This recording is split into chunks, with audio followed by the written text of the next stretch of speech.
KBLA Talk 1580. We're proud to be celebrating 4 years on the air, but we know we could not have made it this far without you. We work hard every single day to curate conversations that will enlighten, encourage, and empower you. So, from all of us at KBLA Talk 1580, a big thank you for your love and support. You don't know how much you mean to me. And by the way, if your smartphone did not update automatically, be sure to download our brand new KBLA 1580 app. We think you'll love all the new features, including new ways to send us photos and video in real time. Whenever news breaks, while we're on the air, it's a new dawn, a new day for KBLA Talk 1580. And we're glad you're on this journey with us. You never turned away, you were right there. And I thank you, thank you. Shine, flies, no time to waste while it's passing you by. Shine, flies, be patient, 'cause good things happen in time. We gon' get it right, we gon' get it right, we gon' get it right. We gon' get it right. Protests and anthems, yes, we chanting a movement of people. It's like we dancing to the ministry of, it's the energy of, in memory of them that we love. The trinity of the people, the peace, the power, the truth. We speak the powers even louder. We can say it blacker, we can say it prouder. A woman vice president that went to Howard. Now we talk helping black businesses, and our differences is magnificent. Bringing light to the point where the prisons is. I was told good life is where forgiveness lives. The ascension is to leave what's left behind and feed the seeds with deeds that bless the mind, caress the mind, and question justify. With you and God in time, I best align. Shine, fly. You are listening to and streaming A More Perfect Union on KBLA Talk 1580. I'm Dr. Nii-Quartelai Quartey, your host and White House correspondent. I'm in touch. And so guess what? Tag your it. You be in touch. Follow me on all the social media platforms at Dr. Nii-Quartelai. All you got to do is type in Dr. Nii-Q, DRNIIQ. And there I am. Pop right on up. Boom. Fresh for you to follow. Also, be sure to download the KBLA app to listen to us live or on demand, or simply tell Alexa to play KBLA 1580. And there we are for your listening pleasure. Also, be sure to subscribe to A More Perfect Union podcast. That way, you will, for real, never miss an episode. Now, in this hour, I'm really looking forward to talking to our special guest, author David Secular. He is the author of a book called A Hate Crime in Brooklyn. This is someone who grew up in New Rochelle with his parents, who ensured that he kept his feet on the ground rather than chasing a basketball. He's both a dual U.S. and U.K. citizen who attended the London School of Economics. He graduated from NYU Law School. And he spent his career as a criminal defense attorney and a legal writer, and has tried and argued cases in federal courts throughout the U.S. and in state courts of New York. And so he has quite the story called Hate Crime in Brooklyn that is really going to touch a nerve, particularly with Black men and all the folks out there that love us, check for us, root for us. And so we'll be talking to him in short order. But first, it's time for your national news roundup. It's time for you to decide the good, bad, and ugly headlines of the day. And kicking us off, NBC News reporting that Superman or super woke, right-wing critics of the new DC movie say the latter. Superman arrived on Earth a refugee from a dying world. He adopted by farmers in the American heartland. But as the Man of Steel lands in theaters with a new reboot this weekend, some conservative critics are taking issue with the superhero saga being framed as an immigrant story. The outrage, primarily from right-wing commentators, began percolating about last week, before many of the folks have even seen the film. The criticism It really centers around recent comments made by director James Gunn, who underscored how Superman's immigrant identity is weaved into the film's storyline. Gunn has since repeated similar refrains during the film's press tour, fueling sentiments from critics who say he has unnecessarily politicized the superhero. Now, if they're going to say that about Superman, what are they going to say about Jesus? I mean, since folks are so sensitive about talking about the stories of immigrants, last time I checked, we were a nation of immigrants. I wouldn't be here on the airwaves if not for a very courageous immigrant by the name of Joseph Quartey that immigrated to the United States from Ghana in 1970. And I'm sure so many of our leaders, learners, and listeners have stories themselves or stories of their parents or grandparents that immigrated here. So what's wrong with that? Superhero comics have historically not shied away from political themes. Captain America, for example, he famously punched Adolf Hitler on a 1941 comic cover, and Superman fought the Ku Klux Klan in a 1946 radio broadcast. But the new Superman installment, which is being released by Warner Brothers, has become the latest superhero film to become a political flashpoint for commentators who have long publicly blasted Hollywood for its perceived liberalism. Earlier this year, some fans threatened to boycott Captain America: Brave New World over comments made by Anthony Mackie, the first Black man to play Captain America, about the superhero's identity. And after Gunn's recent comments, the popular X account, In Wokeness, stated in a post, quotes, "Hollywood literally never learns." And in a Monday segment, Fox News labeled the movie super woke. The segment's banner read, "Iconic hero movie to embrace pro-immigrant themes." It is wild to me that our quality of life, some of the luxuries that we enjoy, clothes we wear, the technology that we enjoy, immigrants have had a major hand in allowing us to live the lives that we lead. They are our friends, they are our neighbors, they're our colleagues, they're our bosses. And so this idea that, oh, wow, you start talking about a storyline that, is giving pro-immigrant vibes. Oh, wait a minute, that's super woke. That's silly. That's silly, and we all know it. Got to ask ourselves, what are they so afraid of? What are they so afraid of? Are you afraid immigrants going to take your job? You're afraid an immigrant is going to marry into your family? What you afraid of? Oh, you afraid of being wiped out? Oh, it's on that white replacement theory tip? Well, newsflash, there are white immigrants too.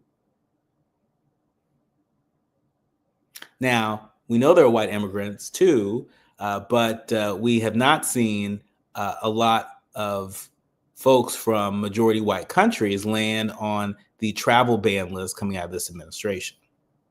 You do the math on that. All right. Moving along. Don't get too crazy with the AI, because you may mess around and catch a case, or you may mess around and mess up your case. Let me explain. NPR is reporting that a recent high-profile case of AI hallucination serves as a stark warning. A federal judge ordered 2 attorneys representing MyPillow CEO Mike Lindell in a Colorado defamation case to pay $3,000 each after they used artificial intelligence to prepare a court filing filled with a host of mistakes and citations of cases that, guess what, didn't exist. Christopher Kacharoff and Jennifer DeMaster, they violated court rules when they filed the documents in February, filled with more than 24 mistakes, including hallucinated cases, meaning fake cases made up by AI tools. Imagine that.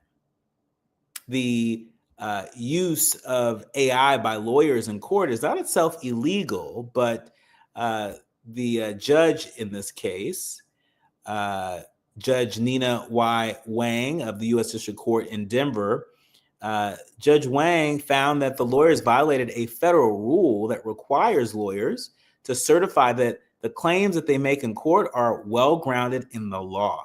Turns out fake cases don't meet that bar. And so to all the lawyers listening, don't do it. And to all of the clients out there, make sure that you're looking over your lawyer's work. Just saying. Can you imagine? You paying these lawyers all this kind of money and they're using ChatGPT to file on your behalf? Huh? Mm-mm. They ain't the way. They ain't the way. Moving along, you know what else isn't the way? Trump named Sean Duffy as the interim NASA head after rejecting Elon Musk's ally.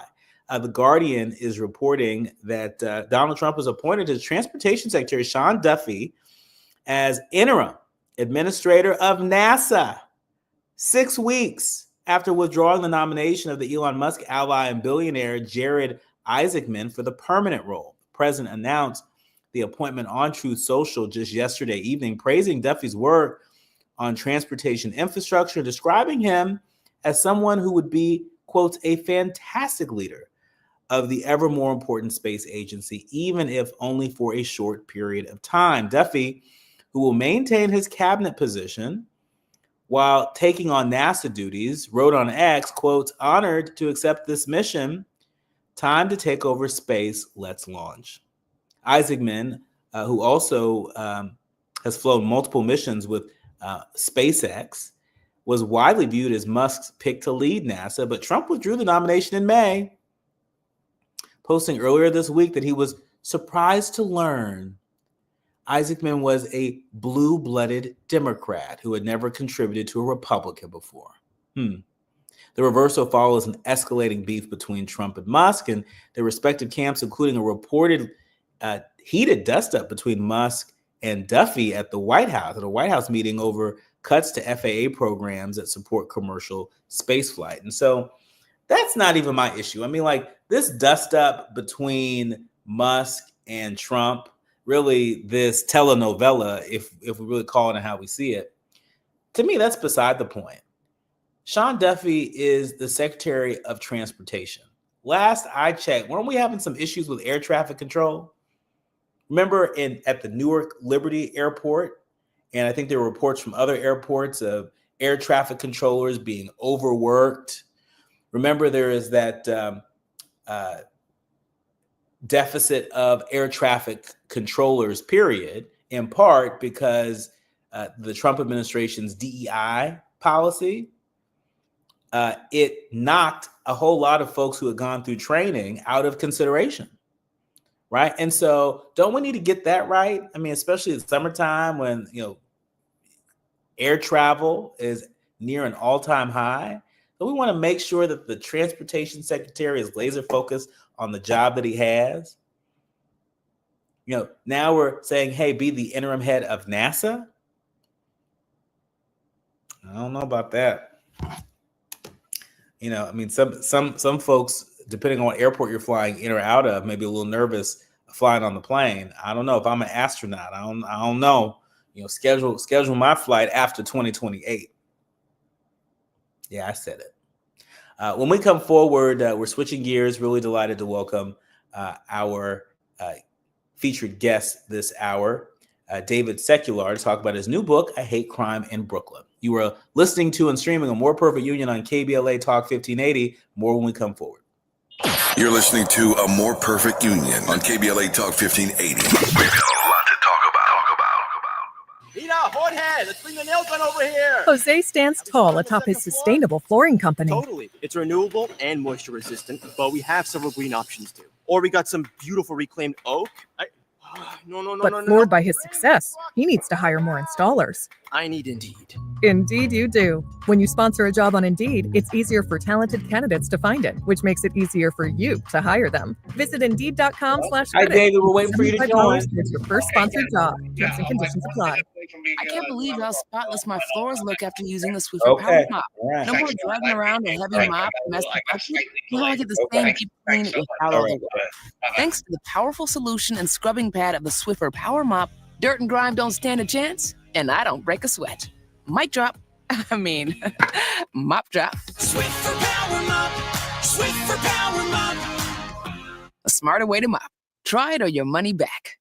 KBLA Talk 1580. We've got a lot to talk about.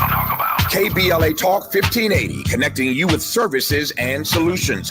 The Los Angeles Regional Food Bank is on a mission to fight hunger and provide nutritious food to those in need across our community. They partner with federal, state, and local programs advocating for better policies and funding for critical hunger relief programs like Cal Fresh, the Emergency Food Assistance Program, and the Child and Adult Care Food Program. The food bank works with coalitions and local representatives to make sure hunger is addressed in every district of LA County. They also run nutrition education campaigns, raise hunger awareness, and source nutritious food for distribution, all while supporting regulations that allow food pantries to operate safely. Want to help? Visit lafoodbank.org or call 323-234-3030 to volunteer or find a food bank near you. Together, we can ensure that no one goes hungry in Los Angeles County. This is a community call to action from KBLA Talk 1580.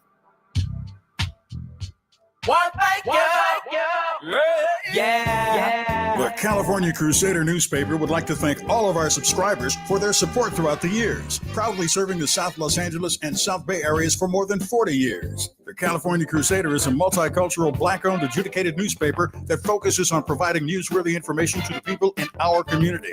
We're constantly looking for ways to assist businesses in our community to connect with our subscribers. We provide low-cost, effective ways to promote your business with our reasonable and affordable advertising rates. You can participate by suggesting, sharing, and submitting your stories on the California Crusader newspaper Community Share Facebook group page, or visit our website at cal-cruise-news.com. That's cal-cruise-news.com. Then click on the Submit Now button located on the top right corner of the homepage, or text CCN to 42828. Again, text CCN to 42828. The California Crusader newspaper, working together to build a better community for our future. Subscribe today. KBLA Talk 1580. We've got a lot to talk about. KBLA Talk 1580, connecting you with services and solutions. The Autopsy Initiative provides a second autopsy free of charge for victims' families who have lost their loved ones due to a police-related death. The services offered through the initiative include the completion of a second autopsy, disclosure of preliminary findings, and a final autopsy report. A police-related death is when an individual is harmed by police officers using deadly force, which results in an individual's death. Police-related death includes in-custody deaths, including those that arise during contact with law enforcement officers during arrest, pursuit, booking, transport, or incarceration. The Autopsy Initiative has a team of board-certified pathologists on call. An autopsy request may be completed by anyone with a close relationship with the victim, which may include the victim's spouse, partner, relative, close friend, or lawyer. To request a free second autopsy for a victim of police violence, please visit knowyourrightscamp.com. That's knowyourrightscamp.com. Then click on Autopsy, then click on Request. At KBLA, we believe in justice for victims of police violence. We say their names, and we don't black down. This is a community call to action from KBLA Talk 1580.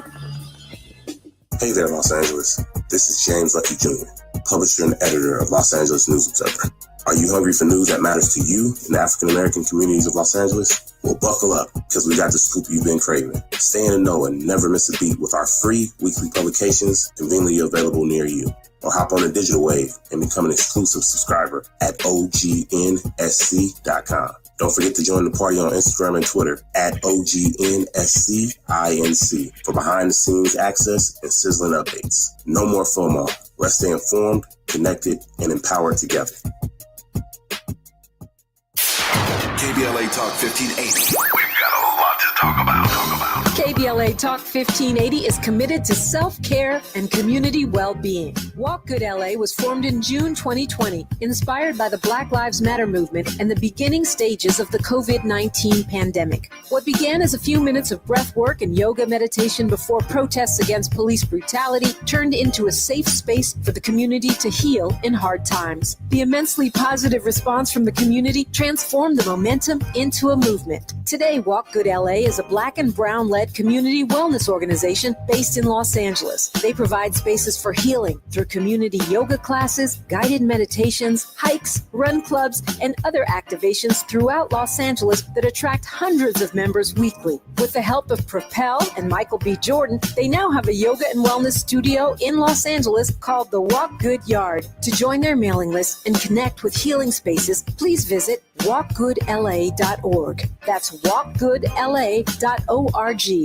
Or find them on Instagram at walkgoodla. This is a community call to action, a community call to healing from KBLA Talk 1580.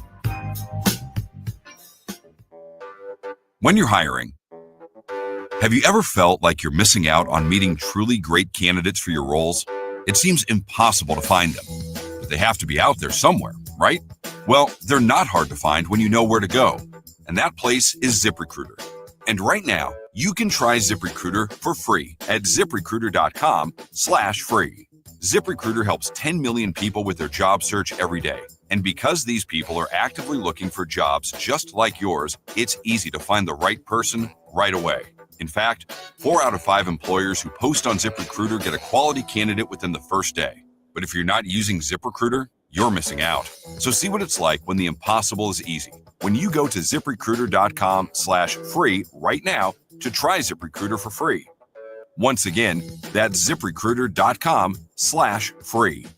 ziprecruiter.com/free. Never miss out on great candidates with ZipRecruiter. We have no permanent friends or permanent enemies.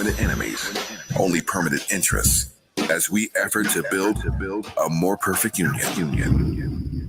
You're listening to and streaming A More Perfect Union on KBLA Talk 1580. We will be joined with our special guest momentarily, but there are a few other headlines that we think very important to share with you. At this hour, the New York Times is reporting that the Justice Department is demanding patient details from trans medicine providers. The Justice Department has issued subpoenas demanding confidential patient information from more than 20 doctors and hospitals that provide gender-related treatments to minors, according to officials with knowledge of this developing situation. The action marks a new turn in the Trump administration's efforts to limit transgender medical care. Most of the subpoenas issued through a unit that typically investigates healthcare fraud, attempts to pierce powerful federal confidentiality protections for patients and their medical providers. Officials briefed on the investigation. They described the action as a fact-finding mission, an effort to determine whether any laws have been broken and to spur and kickstart negotiations with the providers over transgender treatment policy. Investigators could eventually seek criminal charges if evidence of fraud is uncovered, but critics say that the motivation is more political than investigative, a campaign of intimidation. Look, this is not about trans medical care for minors. It's not about trans medical care at all. It's about the government's ability to subpoena your doctor, to subpoena your healthcare provider, and to have access to your private information. That's what this is about.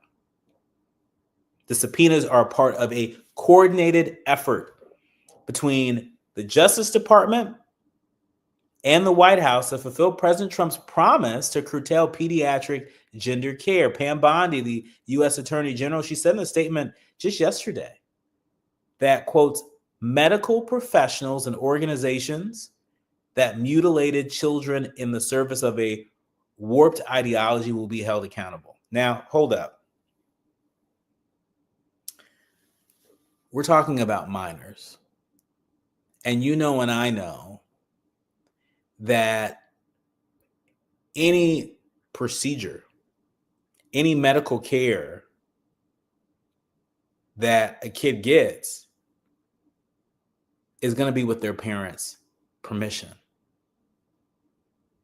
This isn't a matter of kids going out to doctors and having procedures done without their parents knowing or without their guardians knowing. That's not how it works. And so it's easy to get people whipped up in a frenzy when you're not providing folks with complete information. That's what's happening. And they're whipping people up in a frenzy, and they're using folks in frenzy as an excuse to say, and this is why we're investigating doctors and healthcare providers. So today, it's transgender minors seeking their medical care. Just yesterday, it was women across this country seeking their reproductive care. What's next? Who's next? You know, you may have a whole wide range of opinions on whether or not anybody should be getting any particular care, and you're entitled to your opinion. But last I checked, we were a nation where we valued personal freedom, and that includes the freedom to choose, bodily autonomy. And if it's at stake for transgender minors, if it's at stake for women seeking reproductive care, who's next? Who's next? This is not what they are making this out to be. You are listening to and streaming A More Perfect Union on KBLA Talk 1580. More on the other side with our featured guest, David Secular. The audience is listening, thought-provoking, eye-opening, heart-rendering. This is where authentic voices meet powerful discussions on culture, community, and change. This is where Black voices matter. He's breaking boundaries, amplifying diverse perspectives, and tackling the issues that matter most to you. You're inside A More Perfect Union with Dr. Nii-Quartelai Quartey on KBLA Talk 1580. I'm Amber Payton with BIN News Now. President Trump met with leaders of several African nations in D.C. to discuss new economic opportunities. During a White House lunch, he praised Liberia's president on his speaking skills. Such good English, such beautiful. Where did you learn to speak so beautifully? Meanwhile, Trump is also urging African nations to accept deported migrants whose countries have been slow to take them back. Black New York City Mayor Eric Adams is pledging $80 million for child care and early education in his 2026 budget. $70 million will expand pre-K for special education students, while $10 million will fund a pilot child care program for infants and toddlers. And the World Health Organization is fast-tracking a new malaria treatment for babies, allowing Novartis to start development immediately. The medicine could soon launch in African countries where malaria kills about 600,000 people yearly, mostly children under 5. Get BIN News Now on demand 24/7 on the iHeartRadio app. In Corona, the southbound side of the 15, tough off of the 91 freeway, delays ahead to Temescal Canyon Road, and northbound slowing. You're missing a pocket in Ontario approaching the 60, looking better before Foothill Boulevard, more slowing in the Cajon Pass Sierra Highway all the way to the 138. It's tough out of Pasadena, eastbound side of the 210, leaving Mountain, delays pretty heavy all the way to Azusa. Right now, there are young people across the world facing a tough choice. Continue their dream of education or drop out to help their family put food on the table. You can help change their future in a single moment. See how far your support can go at unbound.org. Is this the time? This is the KBLA Sports Minute with Ray Richardson. Even though the Dodgers have lost 6 in a row, they still have a 5-game lead over San Francisco in the NL West. That lead could shrink if the Dodgers don't break out of their slump. The Dodgers start a 3-game series Friday night in San Francisco. If you're a fan of Airbnbs and you have a 6-figure travel budget, I've got an offer for you. Michael Jordan's former mansion in Highland Park, Illinois, Illinois, a Chicago suburb, is now available for an Airbnb reservation. Jordan sold the home in December for $9.5 million. Your finances have to be in order if you want to stay in Jordan's former home. A $25,000 security deposit is required when you make the reservation. You also have to stay a minimum 7 nights, which likely will push your tab over $100,000. The home has 7 bedrooms, 17 and a half bathrooms, a swimming pool, tennis court, and a basketball court. No debates, no speculation, just the info you need. That's your KBLA Sports Minute. I'm Ray Richardson on KBLA Talk 1580. Break out the champagne. Everybody get a glass. Tavis Smiley is now ranked number 16 nationally and the highest rated talk show hosted by an African American on the 2025 Talkers Heavy 100 list of the most important talk radio hosts in the nation. Last year, Tavis ranked number 33 and the year before, number 45. The Tavis Smiley Show has rapidly expanded its national syndication to now include nearly 50 radio stations across the country and counting. Congratulations, Tavis. Attorney advertising. Prior results do not guarantee future outcomes. Founded in Los Angeles in 1986, litigation powerhouse Quinn Emanuel has deep roots in the Los Angeles community. Since 2007, we have litigated some of the largest fires on the West Coast. We are proud to be the only AmLaw 100 firm in the country to represent wildfire victims, giving affected individuals, families, and businesses the same focus and individualized attention we devote to our Fortune 500 clients. BTI Consulting has repeatedly recognized Quinn Emanuel as among the 4 law firms in-house counsel least like to oppose in any litigation, and we are often deemed the most feared. And after securing over $80 billion for our clients in various matters firm-wide, we understand why. If you have been affected by the recent wildfires in Altadena and the Palisades and would like to discuss your situation further, please contact wildfire support at QuinnEmanuel.com or call us at 213-443-3050. Quinn Emanuel is proud to sponsor Conversation Live Altadena Rising with James Farr on KBLA Talk 1580. Attorney advertising. Prior results do not guarantee future outcomes. KBLA Talk 1580. We've got a lot to talk about. KBLA Talk 1580, connecting you with services and solutions. Worried about eviction? You have rights, and Stay Housed LA can help. Stay Housed LA is a partnership between LA County, the City of Los Angeles, and local service providers. From Lancaster to Long Beach, we're here to help you with tenant education workshops, legal clinics, free legal services for eligible tenants, and online resources about tenant protection laws. Don't face eviction alone. Call our hotline at 1-888-694-0040. That's 1-888-694-0040. Or visit stayhousedla.org. Stay Housed LA, keeping Los Angeles residents in their homes. Stay Housed LA, your rights, your home, our community. This is a community call to action from KBLA Talk 1580. Hit me! National news, the consequence, informed opinion, and analysis beyond the headlines. You're listening to A More Perfect Union on KBLA Talk 1580.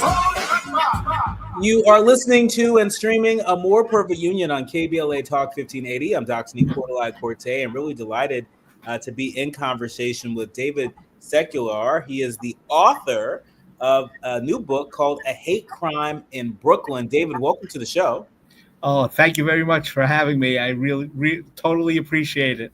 Well, we appreciate you being here and writing this book. For folks who are less familiar, A Hate Crime in Brooklyn, it's the realization of a lifelong dream that David has had to expand his horizons and turn his writing talents towards fiction and stories that reflect his experiences and some pretty unforgettable people. David, who are some of these unforgettable people that inspired your gripping new book, A Hate Crime in Brooklyn?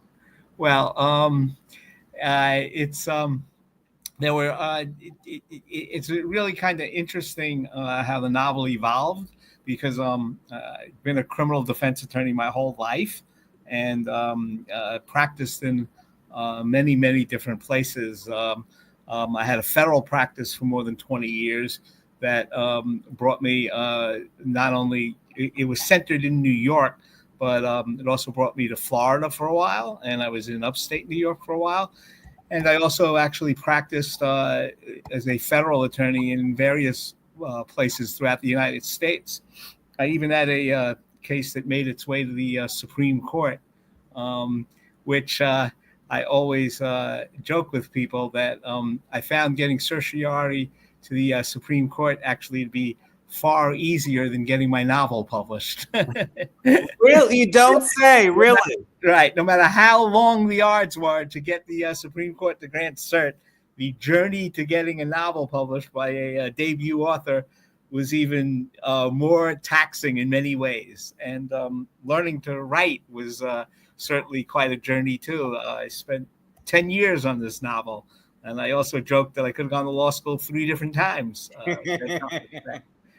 But to answer your question is the novel is actually based on 2 real life people I have met. One is actually a client of mine for a very long period of time, who is now a close friend.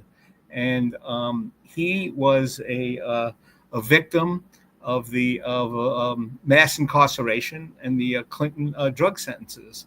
And he received in the 90s, he received a life sentence for a crack offense, which unfortunately was not that unusual, especially because the punishment for crack cocaine was punished at in terms of it was infamous because 100 times more cocaine had to be involved to get the same punishment as a crack offense. And that resulted, of course, or maybe I shouldn't say of course, but it resulted in targeting inner city young African Americans, many of whom received sentences as horrific as my client. And when I was gone from New York, my client and I, he found me again when I returned to New York. And actually, his real life name, which I mentioned in the conclusion of the book, because I have an author note that I wanted to, with their permission, give them recognition. So his real life name is Timothy Adams. And in Tim's, in Obama's last month of office in 2016, Obama granted him clemency. Wow. And he came home. And he's doing great and is really an amazing person because he doesn't harbor any animosity, no feelings of feeling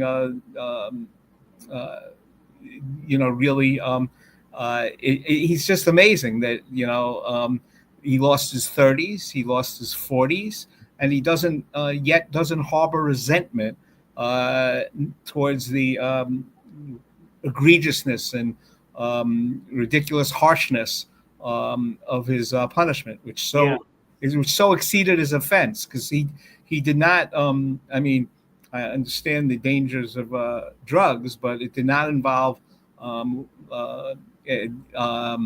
weapons offense, really. And but he does not harbor remorse about it. In fact, he has said to me, in the end, no matter how harsh my prison sentence was, I'm not going to have resentment about it because I put myself there, which is amazing.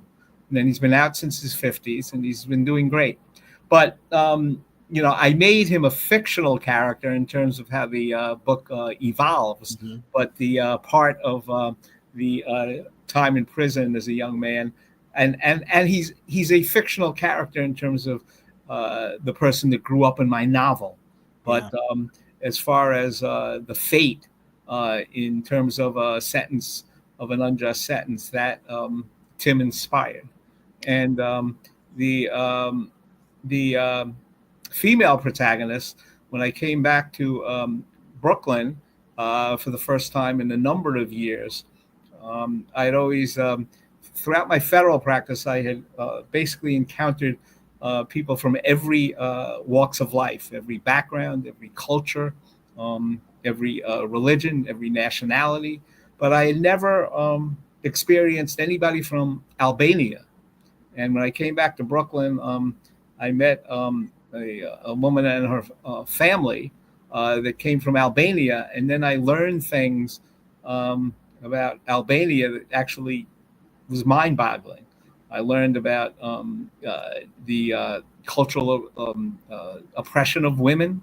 I also learned that Albanians followed a code of conduct that in northern Albania actually surpassed, was more paramount than even religion. A lot of times people, when they think of Albania, think the majority of the population is Muslim, but a lot of people follow this moral code known as the Kanun. And the Kanun has many different parts to it that are ancient and still believed in by families today, which form a part of the book.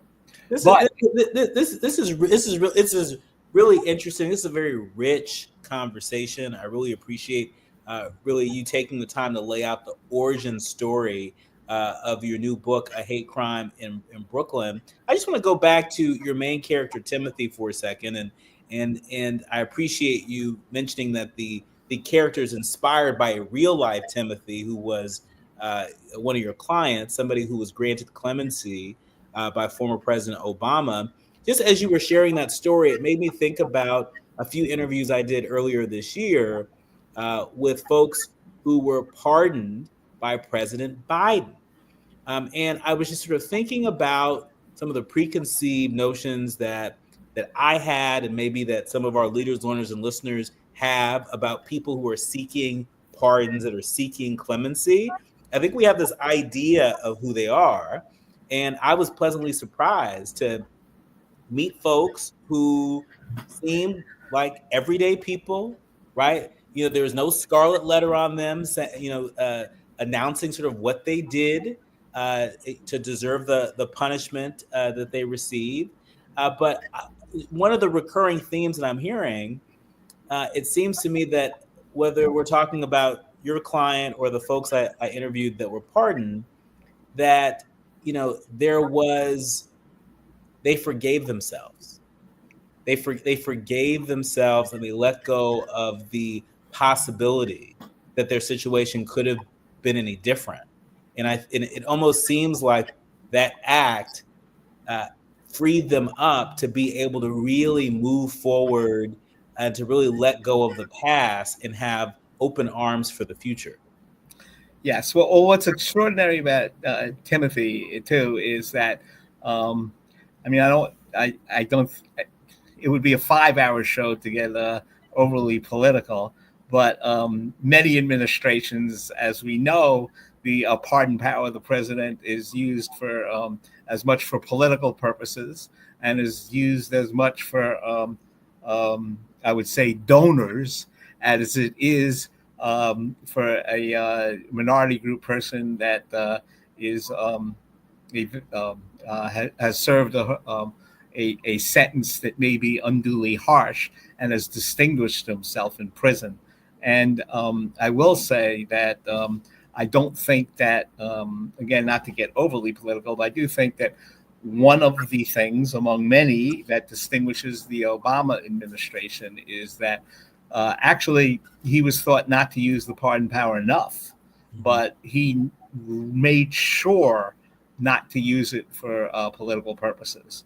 And even if you look at the Clinton administration, there were some major pardons that were thought to have been purchased. The Trump administration, both the former and probably the one that we will be enduring now, it's almost like pardons for purchase.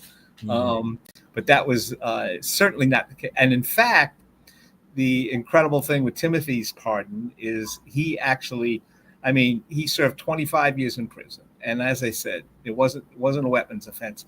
And yet it wasn't even a full pardon. It was a grant of clemency, and it reduced his sentence from life to 30 years.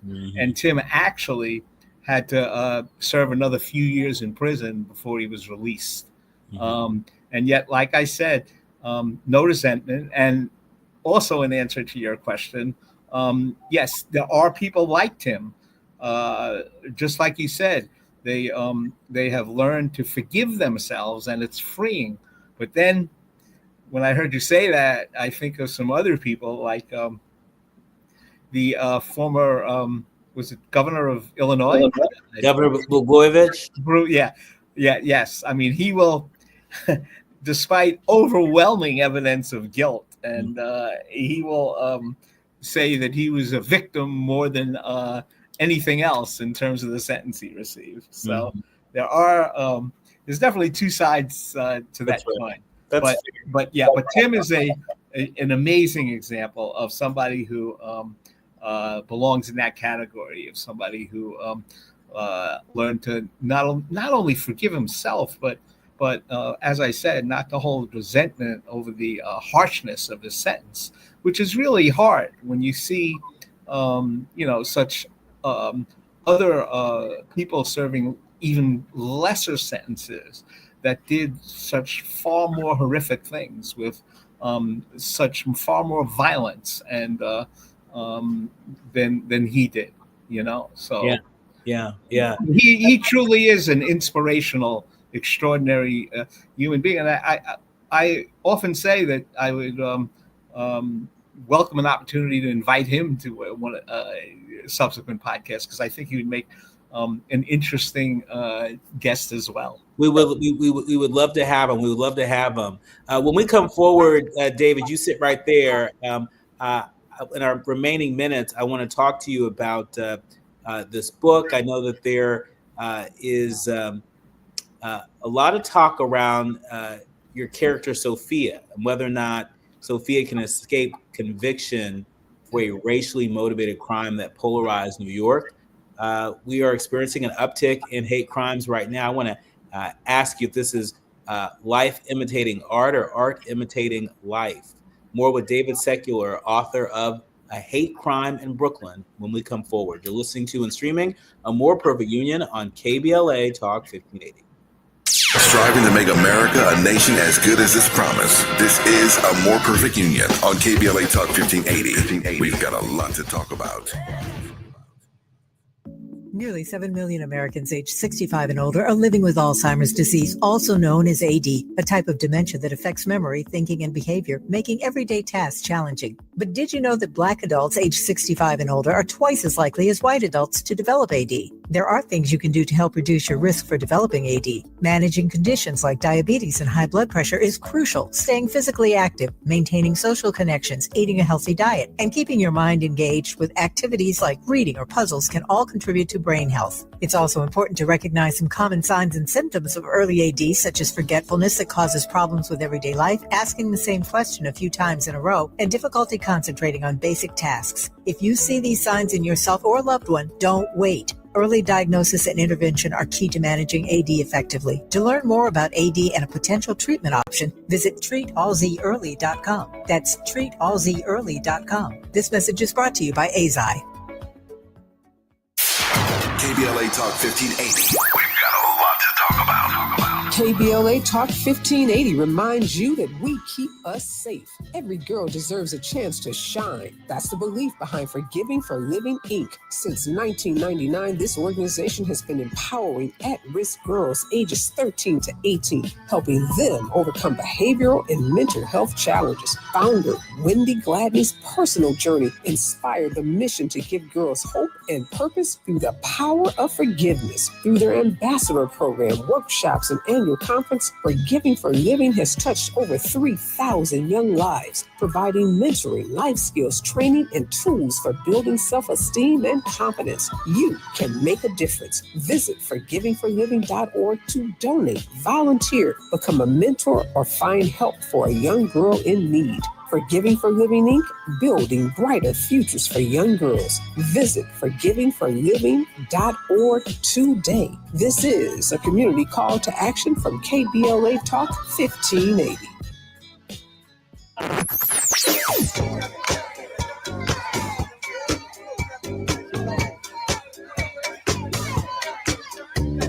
This is KBLA Talk 1580. Talk radio. That's music to your ears. We're unapologetically progressive. KBLA Talk 1580. Notable journalists, industry leaders, lawmakers, change makers, tastemakers, and you, working to build a more perfect union on KBLA Talk 1580. You are listening to and streaming A More Perfect Union on KBLA Talk 1580. Really quick, we could talk for hours and hours, but we only have just a few more minutes with David Secular, who is the author of A Hate Crime in Brooklyn, drawing from his experience as a criminal defense attorney and legal writer who's tried and argued cases in federal courts throughout the United States and the state of New York. He's pulling from all of that in making his debut as an author, and he doesn't miss. One of the flashpoints in the story is around this character, Sophia, and this question around whether or not Sophia can escape a conviction for a racially motivated crime that has polarized New York. When I read that, right away I thought, in a time such as this, is this art imitating life or life imitating art?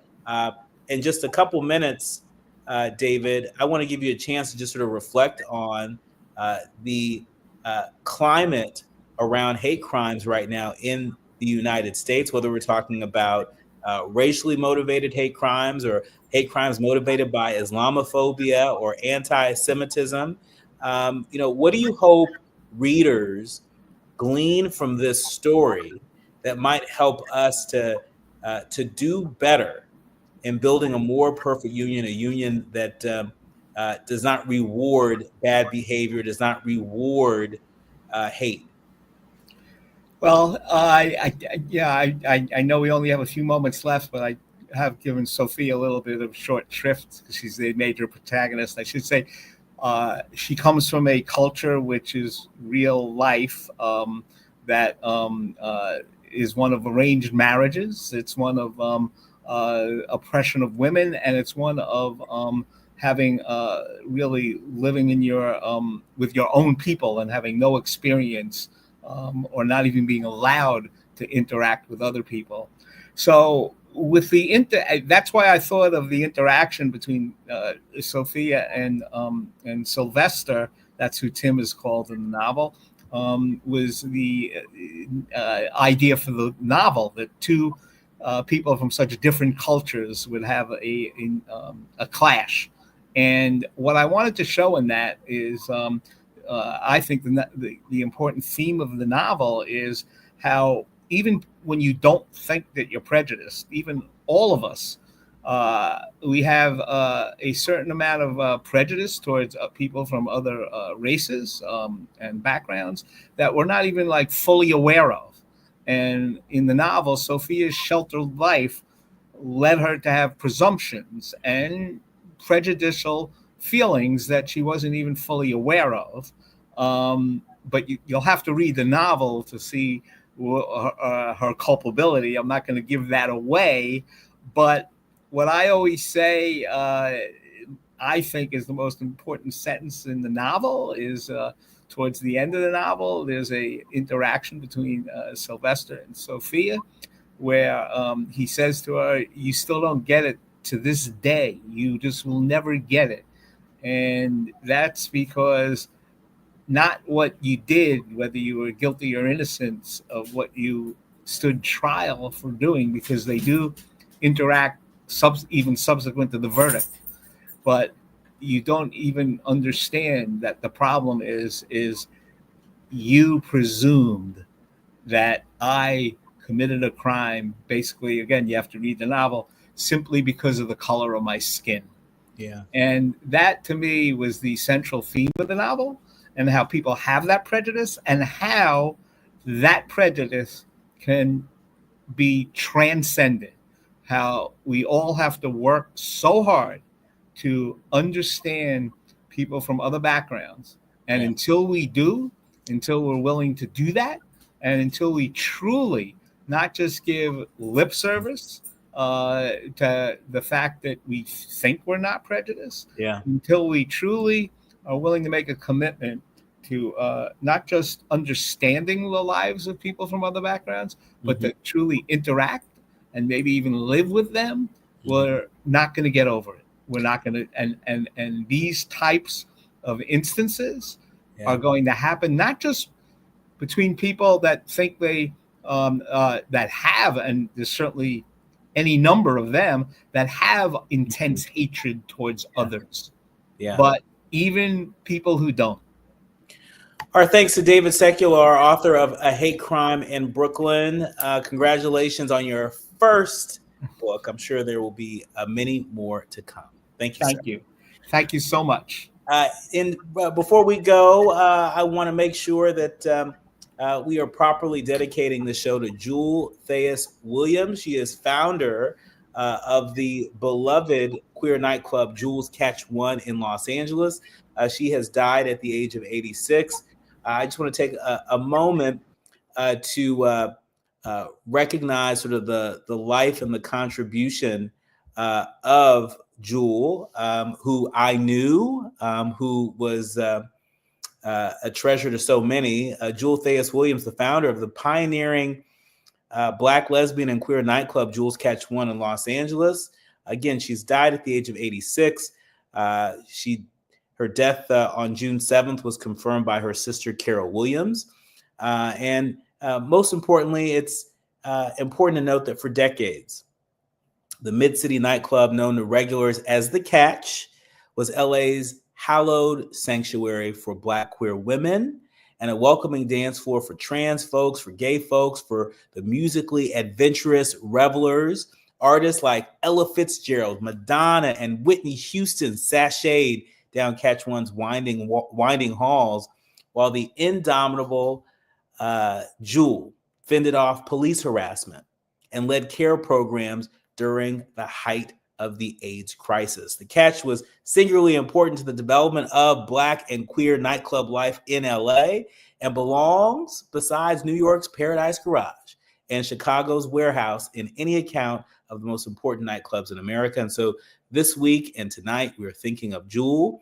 We'll keep you posted on celebrations of her life that will continue well into this month and beyond. We'll have to leave it there. My thanks to the entire village that helps us produce a more perfect union. My thanks to our executive producer, Tabitha Smiley, to our sound engineer, Brother Andy, to our show producers, Faraji and Art, to our show intern, Journey Burris, and to each and every one of you, all of our leaders, learners, and listeners, especially a special listener, my grand godmother, Emma J. Clark. I understand you are listening with Mom. Thank you for tapping in. Thanks to everybody. Remember, do what you can from where you are with what you have, but by all means, do something. I'm Dr. Nii-Quartelai Quartey, and you've been listening to and streaming A More Perfect Union on KBLA Talk 1580. Sanitation convenience centers until collection resumes. Black Washington, D.C. Mayor Muriel Bowser is upset after a D.C. Council committee changed her housing reform plan, advancing an amended rental act in a 3-1 vote. She's urging the full council to reject the changes next week. And the brightest HBCU baseball athletes will take the field at the HBCU Swingman Classic, hosted by Ken Griffey Jr. on July 11th at Truist Park in Atlanta, with bands, a Divine Nine Step show, and fireworks after the game. Then celebrate All-Star Saturday on July 12th with the All-Star Futures game and the Celebrity Softball game, featuring stars like Quavo, Jordan Childs, and Drewski. Grab your tickets at allstargame.com. Get BIN News Now on demand 24/7.